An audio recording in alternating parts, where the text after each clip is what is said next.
Pânico 2 completou 25 anos e para fazer um vídeo comemorativo, desta data de aniversário do filme, resolvi criar então esse vídeo com 25 curiosidades sobre esse filme. Eu sei que vocês gostam bastante do filme, né, gente? Uma das melhores sequências da franquia Pânico, com toda certeza. Mas meu nome é Breno Beccaria, sejam bem-vindos a esse canal de terror e bora então quebrar a quarta parede sobre 25 curiosidades de Pânico 2. Bora lá!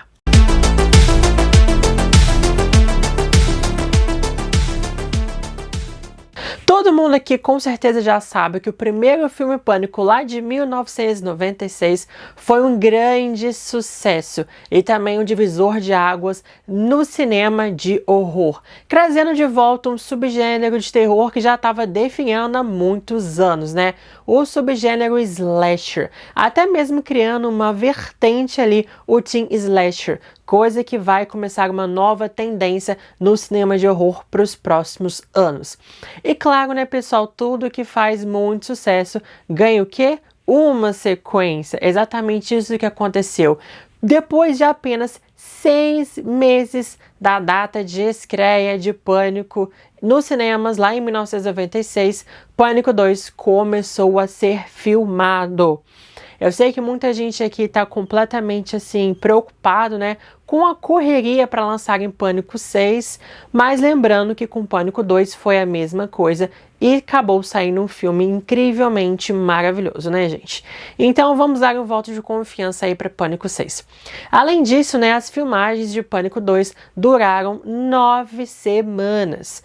E a grande maioria do elenco não sabia como o filme terminava, já que as últimas 10 páginas do roteiro eram mantidas em sigilo. Então ninguém sabia exatamente o que aconteceria no final. Mas uma coisa horrível acabou acontecendo durante a produção. Um figurante do filme, agindo ali de má fé, acabou vazando o roteiro na internet. Olha isso, gente, pelo amor de Deus, E ali, então, o roteirista Kevin Williamson teve que reescrever boa parte desse filme ainda durante as filmagens. Então, às vezes, tinha dias de filmagens ali que o roteiro ainda estava sendo reescrito. Nossa, que doideira! Acabou que eles imprimiram o roteiro numa folha completamente especial, que impedia que essa folha seja fotocopiada e assim impedir mais uma vez novos e novos vazamentos do filme, Mas isso então, durante a produção, o filme tinha ganhado vários títulos provisórios. Dentre eles, a gente tinha Scream Again, Scream Louder ou até mesmo Scream the Sequel. E esse último título, Scream the Sequel, seria o título oficial do filme. Eles até mesmo já tinham começado a criar os materiais promocionais, até que a Miramax simplesmente cortou essa ideia e resolveu lançar o filme mais comumente, Scream 2, ou seja, Pânico 2, uma coisa bem mais simples, E aquela sequência de abertura do filme simplesmente fantástica, não é mesmo, gente? E a atriz Jada Pinkett Smith, que interpreta Maureen Evans, que é uma das vítimas ali dessa cena de abertura, disse para o diretor que ela queria ter uma cena de morte completamente brutal, a mais longa, mais excruciante, realmente uma das piores mortes de filme de terror. Ela pediu para o Wes Craven, o diretor, fazer isso por ela e realmente ela conseguiu ali, Numa cena também, que o Randy tá conversando com a Sidney, exatamente sobre os eventos que aconteceram no cinema. O Randy tá ali saindo da sua aula, da sua aula de cinema, e ali ele começa a conversar com a Sidney. Não sei se vocês repararam, mas o Randy começa a conversar que parece um sotaque britânico. Mas por que o ator Jamie Kennedy mudou o seu sotaque naquela cena? O próprio ator, revelou no podcast recentemente que não sabe por que ele fez aquilo e riu muito dessa cena. Realmente não tem razão nenhuma, mas fica aqui também como uma curiosidade, né, gente? E é aquela casa, né, da sororidade ômega beirazeira, né, em que a Cici é atacada pelo Ghostface, já é um rosto, né, um rosto não, mas uma casa familiar em filmes, principalmente, né, que essa casa da sororidade em Pânico 2 também já serviu de lugar de filmagens para a mansão da Sra. Trunchbull, lá do filme Matilda, outro grande clássico aqui também dos anos 90. E o que dizer então sobre aquelas cenas de estébio, não é mesmo? Foi dito no início do filme que essas cenas de estébio foi dirigida por Robert Rodriguez, o que realmente aconteceu, né? O diretor realmente filmou aquelas cenas, né? Aquela cena da Stab Casey sendo perseguida pelo Ghostface e aquela cena também do corredor ali, né? Com o Billy e a Sidney, né, do filme Stab. Então, realmente, o diretor dirigiu essa cena. Além disso, também temos muitas referências bastante interessantes nesse filme, né? A primeira delas começa bem no iniciozinho lá do filme, no dormitório das garotas Hallie e Sidney. No fundo, a gente vê um suéter que parece muito o suéter usado por Fred Krueger. E isso acontece, né, pessoal, porque o diretor desse filme, Wes Craven, também dirigiu A Hora do Pesadelo em 1984. No primeiro filme do Pânico, a gente já teve uma referência à Hora do Pesadelo e aqui tivemos novamente, né? Uma outra coisa muito legal, na cena em que a Cici vai ser atacada pelo Ghostface, ela tá assistindo um filme na televisão. E esse filme nada menos é que Nosferatu, o primeiro filme de vampiro da história, lançado em 1922, ou seja, esse ano completou 100 anos. Fiz até um vídeo comemorativo aqui no canal para vocês. E por que uma referência, né? Porque naquela época, a Sarah Michelle Gellar, que interpreta a Cici, também estava filmando Buffy, a caça vampiros. Então, essa cena fazia realmente referência ali que ela era uma caçadora de vampiros também nas horas vagas, não é mesmo, né, pessoal? Além disso, né, Courtney Cox e Neve Campbell também estavam filmando séries bastante famosas da década de 90. Vocês com certeza devem saber pelo menos uma delas, né? Neve Campbell estava filmando O Quinteto, ou também conhecida como Party of Five. Ao mesmo tempo, né, ela filmava alguns dias da semana a série, outros dias da semana ela filmava Pânico 2. Nossa, coitada, ela trabalhou pra caramba durante esse ano, né, gente? E Courtney Cox, obviamente, estava filmando a grande série, né, cômica, Friends, que eu também amo de paixão. Muito legal, né, gente? Além disso, né, a franquia Pânico, além das referências, né, não é nada sem as participações mais que especiais. E uma delas temos Matthew Lillard, que aparece ali bem no fundinho, ali na festa, né, da fraternidade. Vou colocar aqui para vocês verem caso vocês perderam isso, né?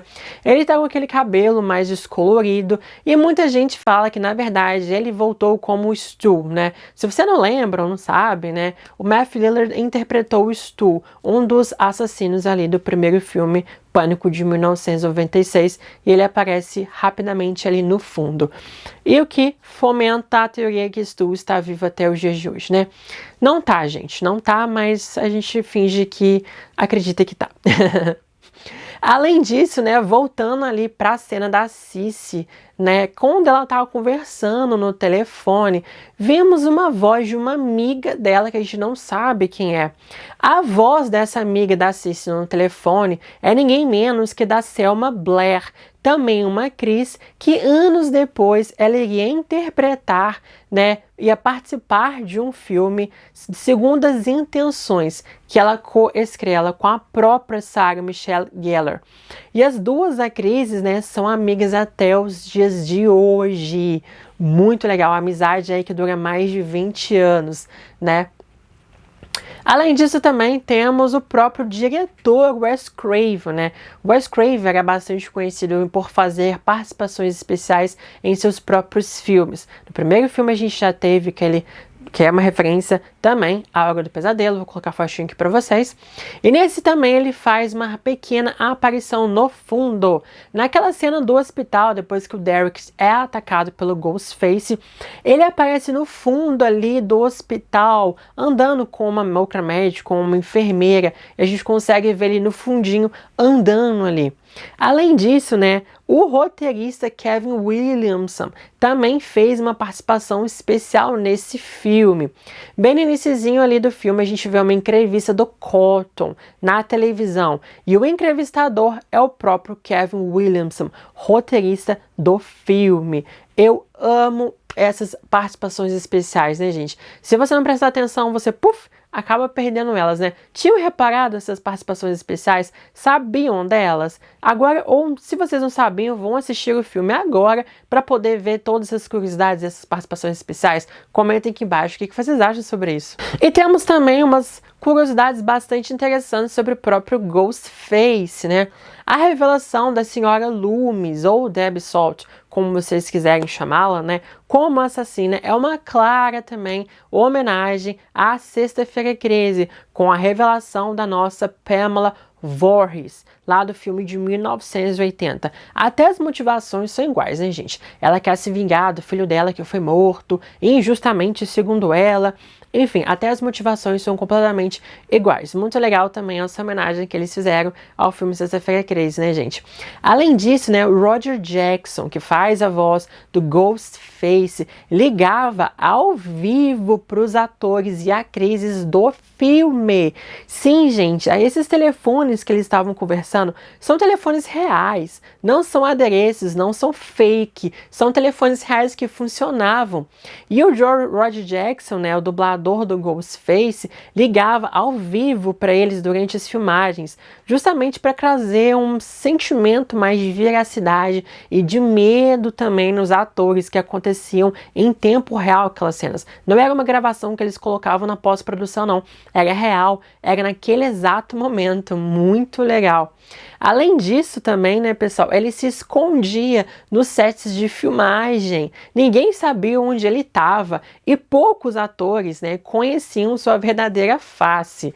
Ou seja, né, o próprio diretor Wes Craven dizia que não queria que os atores, né, colocassem um rosto amigável na voz amedrontadora do Ghostface, justamente para trazer mais esse ar de mistério e de medo nas atuações. Gente, muito legal. Isso aconteceu nos 3 primeiros filmes da franquia, né?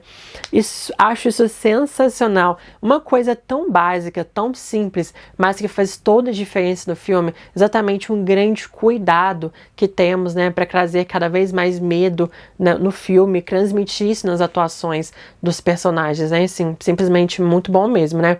Além disso, né, pessoal, lembra que o roteiro foi vazado, muitas coisas foram mudadas. Então, o Ghostface, né, os Ghostfaces no final do filme, originalmente eram o namorado Derek e a amiga Hallie. Eu acho que seria bastante interessante trazer a Hallie como assassina, né?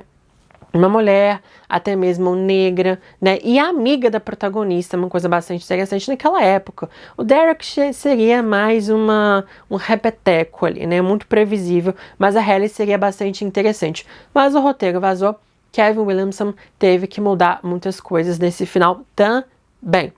Além disso, ele disse que essa era uma ideia inicial que ele teve e que talvez iria mudar isso também, mesmo se não tivesse vazado, ele tinha também a possibilidade de mudar esses assassinos, né, no final do filme para outros. Ou seja, também tem essa situação, né, gente?